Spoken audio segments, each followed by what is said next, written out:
maybe I could eventually do that. Like, Henry Ford had a dream to create a horseless carriage. Martin Luther King had a dream that, his children would live in a world where they were not judged by the color of their skin, but the content of their character. And, Thomas Edison had a dream that he would be able to create a lantern that ran on electricity, et cetera, et cetera, et cetera. So it's that ethereal something out there that you can't quite grasp until you turn it into a vision. And that's where you start to hash out some details and be like, okay, let's define this, let's quantify this.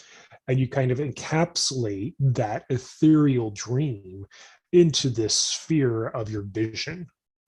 And then within that vision, you need goals because, this huge, and I'm not sure if you do video or not, but for those Well, listening to the I do. Don't audio, worry. We'll make that look all beautiful with stars and movements and things like that.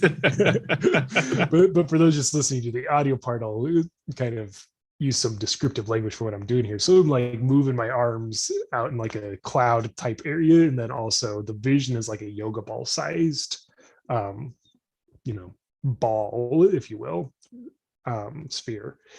And then those dreams, those goals, get myself mixed up here.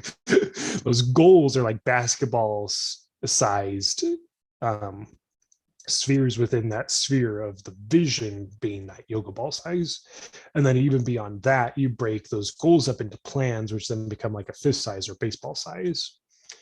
And so, you have that huge cloud that, you can't really contain, but you can kind of get some of it, pack it into your vision. Then you take that vision, like, okay, what do I actually need to do to accomplish this? And that's where you break it up into your goals. And then with those goals, you then break that up into your plans. And then that's the thing that you do on a daily basis. And some of them are habits, other things are action steps to fulfill.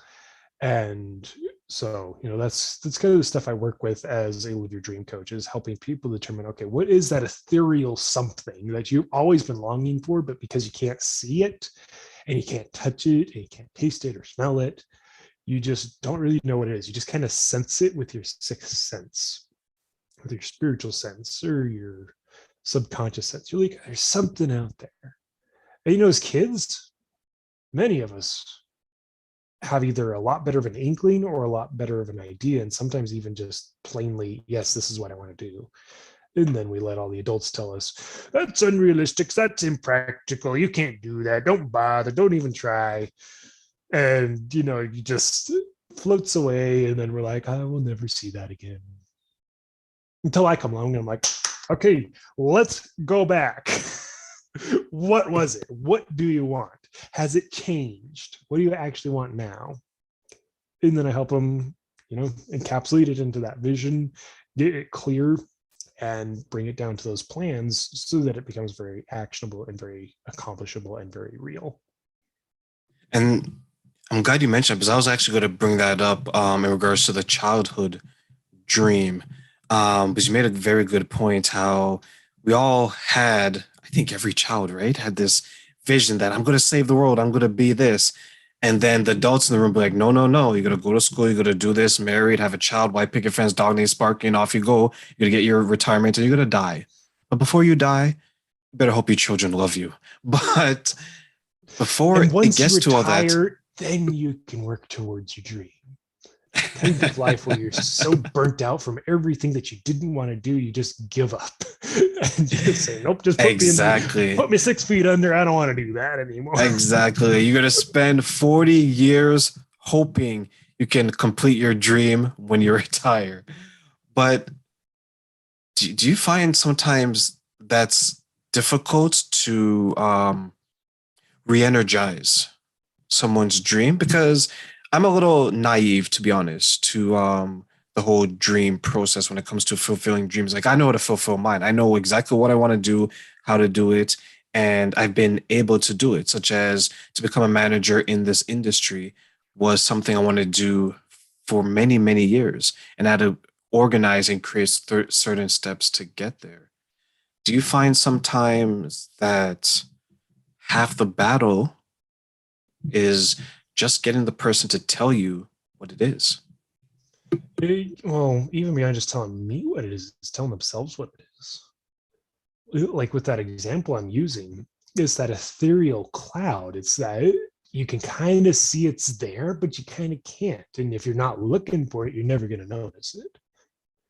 And it's taking that and saying, like, okay, let's put this into a structure. And that structure looks like a yoga ball or whatever. I mean, it doesn't have to be yoga ball. It's just easier to imagine that way. And you pack it in there, and then you're like, okay, now I can kind of see it condensing, and now it's taking a little bit more of a form. Okay.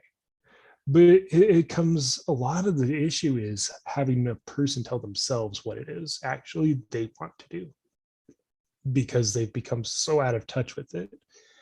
And it varies. Some people are very on top of it, like you, that are just like, okay, yeah, this is what I want to do. And some people get confused and think that they want one thing, well, they actually want another. And so there's definitely a lot of nuance in it, certainly a lot of nuance. But there can certainly be times where someone just doesn't know because they've not been honest with themselves for so many years. Because you think about it, and it's like, okay, going back to that kid example, this kid, whoever it is, maybe it's you, the listener, maybe it's your friend, maybe it's Terrine or me. This kid has this dream, I don't know from what age, maybe 0, maybe 1, 2, 3, 4, probably 5 or 6 is about when they start being able to communicate that. Maybe 7. But, in that age range, they start thinking, oh yeah, I want to do this. This is kind of maybe the reason I came to Earth. Maybe this is like what I have to accomplish here now. And then the adults come along, or the older kids or whoever, and comes along, and you share it with them, and they're just like, oh, no. That's not how things work on this planet. Which is completely wrong. But that's what everyone says. And so you just grow up and you're like, but this, I felt like it could, and you're saying I can't. And, most of us will stick up for our dream, maybe for years even. We'll just be like, no, this is my dream. I'm going to do it. But unless you have the will of steel, or unless you end up in a situation or circumstances or with the right people around you, that you end up very fortunate, almost certainly you've buckled by this point and you've let it go.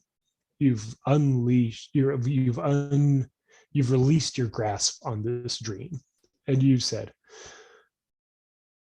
I guess I can't.